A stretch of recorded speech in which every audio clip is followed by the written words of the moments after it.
Good morning friends. आज आपको इस वीडियो में बिहार की नदी के बारे में बतला रहे हैं। यह वीडियो बिहार का जो भी एग्ज़ाम होगा उस एग्ज़ाम में बहुत महत्वपूर्ण होगा, क्योंकि सभी एग्ज़ाम्स में बिहार की नदी संबंधी 2-3 क्वेश्चन पूछते हैं। दोस्तों, आप यहाँ देखिए, इस बोर्ड पर बिहार का मैप बना हुआ है।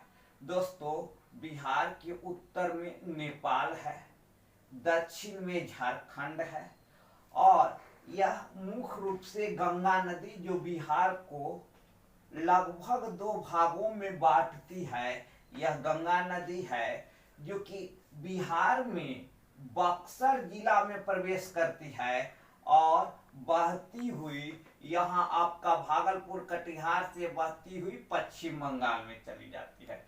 दोस्तों, बिहार में गंगा नदी की लंबाई 445 किलोमीटर है और गंगा नदी की लंबाई 2525 किलोमीटर है।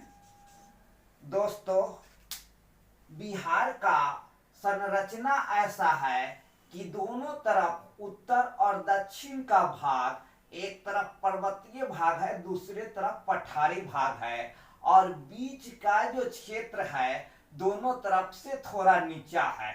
इसलिए हिमालय क्षेत्र से निकलने वाली नदियां और प्रायद्वीपीय भारत की नदियां जो है वो दक्षिणी भाग से उत्तर की ओर और उत्तरी भाग से दक्षिण की ओर बहती है।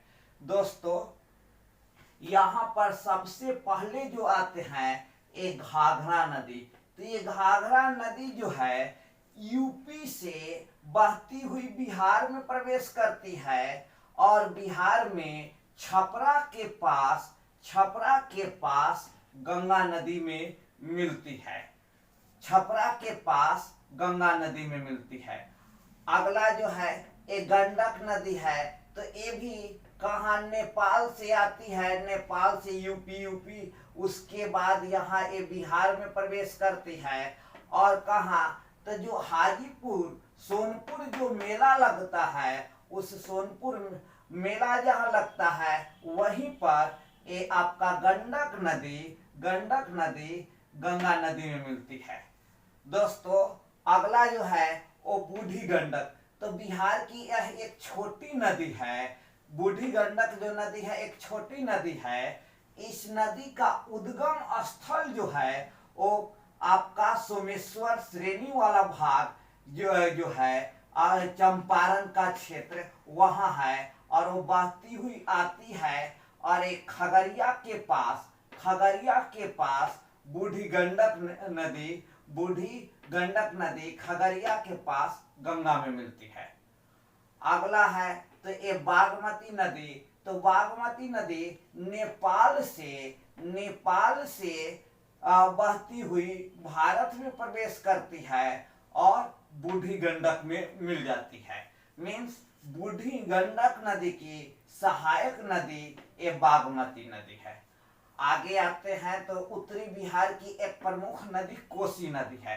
तो कोसी नदी का उद्गम स्थल कहाँ, तो कोसी नदी का उद्गम स्थल नेपाल के गोसाईथान चोटी है और नेपाल से कोसी नदी बहती हुई बिहार में प्रवेश करती है और कुरुसेला के पास कोसी नदी गंगा नदी में मिलती है। दोस्तों, उत्तरी बिहार में कोसी एक महत्वपूर्ण नदी है जो सबसे अधिक दिशा परिवर्तन करने वाली नदी है और उत्तरी बिहार में बाढ़ के कारण में एक प्रमुख कारण कोसी नदी है। अब आगे आते हैं तो ये महानंदा नदी है। तो महानंदा नदी का उद्गम स्थल जो है वो पश्चिम बंगाल में दार्जिलिंग पहाड़ी है। महानंदा नदी पश्चिम बंगाल से बहती हुई बिहार के किशनगंज जिला में प्रवेश करती है और किशनगंज, पूर्णिया, कटिहार जिला से बहती हुई बिहार और और बंगाल के सीमा के पास एक आपका गंगा नदी में मिलती है। तो इस तरह से दोस्तों उत्तरी बिहार के प्रमुख नदी घाघरा, गंडक, बूढ़ी गंडक, बागमती, कमला, कोसी और महानंदा नदी हुई। तो महानंदा बिहार में पूर्व दिशा में सबसे पूर्व की ओर बहने वाली ये नदी है जो कि गंगा में मिलती है। अब हम लोग दक्षिणी बिहार की नदी के पर आते हैं। तो दक्षिणी बिहार में यहाँ हम देखें कर्मनाशा। तो ये कर्मनाशा नदी है जिस नदी का उद्गम स्थल उत्तर प्रदेश में मिर्जापुर के पास है और यह उत्तर प्रदेश से बहती हुई बिहार में प्रवेश करती है और चौसा के पास गंगा नदी में मिलती है। दूसरी एक प्रमुख नदी सोन नदी है जो कि दक्षिण बिहार के सबसे प्रमुख नदी में से एक नदी है। तो दोस्तों सोन नदी का जो उद्गम स्थल है मध्य प्रदेश में अमरकंटक पहाड़ी है। मध्य प्रदेश से बहती हुई यह नदी उत्तर प्रदेश में प्रवेश करती है। उत्तर प्रदेश के बाद झारखंड में बहती है और उसके बाद बिहार में प्रवेश करती है। तो यह नदी झारखंड से बिहार में प्रवेश करती है और दानापुर के पास सोन नदी गंगा में मिलती है।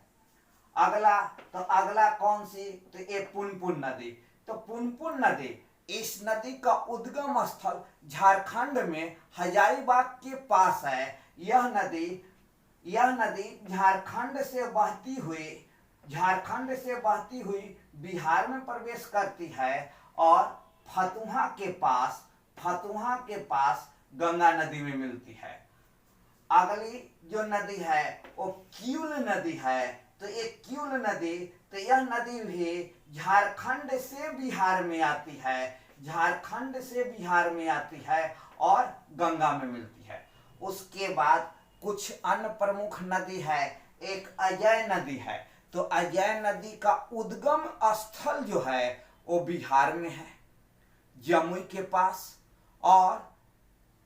के पास और बिहार में यह दक्षिण दिशा की ओर बहती हुई झारखंड में प्रवेश करती है। तो इस तरह से अजय नदी का उद्गम स्थल जो हुआ वो बिहार में हुआ और यह बिहार से दक्षिण पूर्व की ओर बहती हुई झारखंड में प्रवेश करती है। दोस्तों इस फिगर में आपको फल्गु नदी को नहीं दर्शाया गया है। फल्गु नदी बिहार की एक प्रमुख नदी है। गया जो है फल्गु नदी के तट पर स्थित है और इसी गया में महात्मा बुद्ध को ज्ञान की प्राप्ति पीपल वृक्ष के नीचे हुआ था। और यह फल्गु नदी जो है, फल्गु नदी भी बहती हुई आती है और मुंगेर के पास गंगा में मिलती है। तो इस तरह से बिहार की जो प्रमुख नदियां हैं उन नदियों को इस फिगर में बतलाया गया है। दोस्तों गंडक, घाघरा, गंगा और कर्मनाशा नदी, ये चार महत्वपूर्ण नदियां हैं जो बिहार और यूपी की सीमा निर्धारित करती है। दोस्तों जो नदी हिमालय क्षेत्र से निकलती है उन नदियों में सालों भर पानी रहता है, सालों भर जल रहता है और यही नदी बिहार में बाढ़ के कारण बनती है। इसलिए उत्तरी बिहार का जो क्षेत्र है बाढ़ के लिए प्रसिद्ध है और इसमें कोसी का योगदान अधिक है। दक्षिणी बिहार की जो नदियां हैं तो इन नदियों का उद्गम स्थल प्रायद्वीपीय भारत है। मुख्य रूप से कहा जाए कि प्रायद्वीपीय भारत है, जिसके कारण गर्मी के दिनों में ये नदियां प्रायः सूख जाती है और यही कारण है कि दक्षिणी बिहार में गर्मी के दिन में जल की कमी होती है और दक्षिणी बिहार सूखा प्रभावित क्षेत्र है। दोस्तों इन नदियों के साथ ही साथ बिहार में कुछ नदी घाटी परियोजना है जैसे कोसी नदी घाटी परियोजना।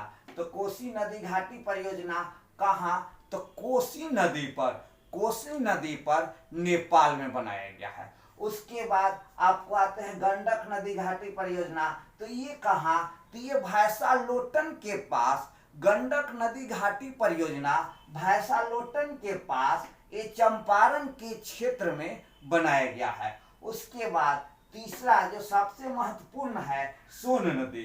तो डिहरी अन सोन के पास सोन नदी पर सोन नदी घाटी परियोजना बनाया गया है। और बिहार की सबसे पहला जो नदी घाटी परियोजना हुआ वो सोन नदी पर ही बनाया गया है, डिहरी अन सोन के पास। तो इस तरह से इस वीडियो में हमने बिहार की प्रमुख नदियां और जो नदी घाटी परियोजना है उसके बारे में बताया गया है। दोस्तों, बिहार में और भी नदियां हैं, लेकिन वह नदी हमारे एग्जाम के दृष्टिकोण से महत्वपूर्ण नहीं है। दोस्तों, हम आप सभी से अपील करते हैं कि इस वीडियो को अधिक से अधिक लाइक्स, सब्सक्राइब और कमेंट करें।